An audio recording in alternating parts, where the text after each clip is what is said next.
नमस्कार दोस्तों। आइए आज हम तेनालीराम की कहानी सुनते हैं। कहानी का शीर्षक है अंतिम इच्छा। समय के साथ साथ राजा कृष्णदेव राय की माता बहुत वृद्ध हो गई थी। एक बार वह बीमार पड़ गई। उन्हें लगा कि अब वे शीघ्र ही मर जाएगी। उन्हें आम बहुत पसंद था, इसलिए जीवन के अंतिम दिनों में वे आम दान करना चाहती थी। सो उन्होंने राजा से ब्राह्मणों को आमों को दान करने की इच्छा प्रकट की। वह समझती थी कि इस प्रकार दान करने से उन्हें स्वर्ग की प्राप्ति होगी। सो कुछ दिनों बाद राजा की माता अपनी अंतिम इच्छा की पूर्ति किए बिना ही मृत्यु को प्राप्त हो गई। उनकी मृत्यु के बाद राजा ने सभी विद्वान ब्राह्मणों को बुलाया और अपनी माँ की अंतिम अपूर्ण इच्छा के बारे में बताया। कुछ देर तक चुप रहने के पश्चात ब्राह्मण बोले, यह तो बहुत ही बुरा हुआ महाराज। अंतिम इच्छा के पूरा ना होने की दशा में तो उन्हें मुक्ति ही नहीं मिल सकती। वे प्रेत योनि में भटकती रहेगी। महाराज, आपको उनकी आत्मा की शांति का उपाय करना चाहिए। तब महाराज ने उनसे अपनी माता की अंतिम इच्छा की पूर्ति का उपाय पूछा।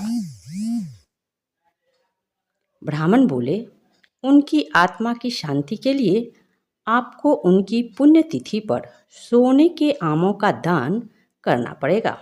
अतः राजा ने माँ की पुण्यतिथि पर कुछ ब्राह्मणों को भोजन के लिए बुलाया और प्रत्येक को सोने से बने आम दान दिए। जब तेनालीराम को यह पता चला तो वह तुरंत समझ गया कि ब्राह्मण लोग राजा की सरलता तथा भोलेपन का फायदा उठा रहे हैं। सो उसने उन ब्राह्मणों को पाठ पढ़ाने की एक योजना बनाई। अगले दिन तेनालीराम ने ब्राह्मणों को निमंत्रण पत्र भेजा। उसमें लिखा था कि तेनालीराम भी अपनी माता की पुण्यतिथि पर दान करना चाहता है, क्योंकि वह भी अपनी एक अधूरी इच्छा लेकर मरी थी। जब से उसे पता चला कि उसकी माँ की अंतिम इच्छा पूरी न होने के कारण प्रेत योनि में भटक रही होगी, वह बहुत ही दुखी है और चाहता है कि जल्दी उसकी माँ की आत्मा को शांति मिले। ब्राह्मणों ने सोचा कि तेनालीराम के घर से भी बहुत अधिक दान मिलेगा, क्योंकि वह शाही विदूषक है। सभी ब्राह्मण निश्चित दिन तेनालीराम के घर पहुंच गए। ब्राह्मणों को स्वादिष्ट भोजन परोसा गया। भोजन करने के पश्चात सभी दान मिलने की प्रतीक्षा करने लगे। तभी उन्होंने देखा कि तेनालीराम लोहे के सलाखों को आग में गर्म कर रहा है। पूछने पर तेनालीराम बोला, मेरी माँ फोड़ों के दर्द से परेशान थी। मृत्यु के समय उन्हें बहुत तेज दर्द हो रहा था। इससे पहले कि मैं गर्म सलाखों से उनकी सिकाई करता, वह मर चुकी थी। अब उनकी आत्मा की शांति के लिए मुझे आपके साथ वैसा ही करना पड़ेगा जैसा कि उनकी अंतिम इच्छा थी। यह सुनकर ब्राह्मण बौखला गए। वे वहाँ से तुरंत चले जाना चाहते थे। वे गुस्से में तेनालीराम से बोले कि हमें गर्म सलाखों से दागने पर तुम्हारी माँ की आत्मा को शांति मिलेगी? नहीं महाशय, मैं झूठ नहीं बोल रहा। यदि सोने के आम देने से महाराज की माँ की आत्मा को शांति मिल सकती है, तो मैं अपनी माँ की अंतिम इच्छा क्यों नहीं पूरी कर सकता? यह सुनते ही सभी ब्राह्मण समझ गए कि तेनालीराम क्या कहना चाहता है।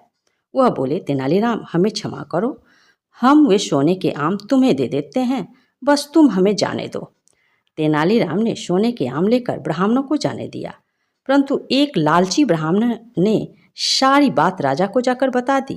यह सुनकर राजा क्रोधित हो गए और उन्होंने तेनालीराम को बुलाया। वे बोले, तेनालीराम, यदि तुम्हें सोने के आम चाहिए थे तो मुझसे मांग लेते।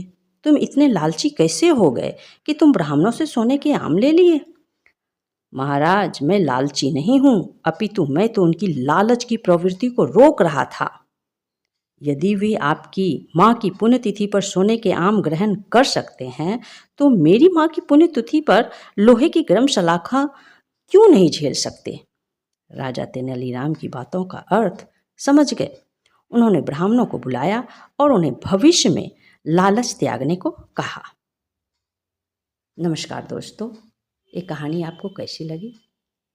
एक कमेंट करके अवश्य बताइएगा। इससे यही सीख मिलती है कि लालच नहीं करना चाहिए, लालच बुरी बला है। हमारा वीडियो लास्ट तक देखने के लिए आपको बहुत बहुत धन्यवाद।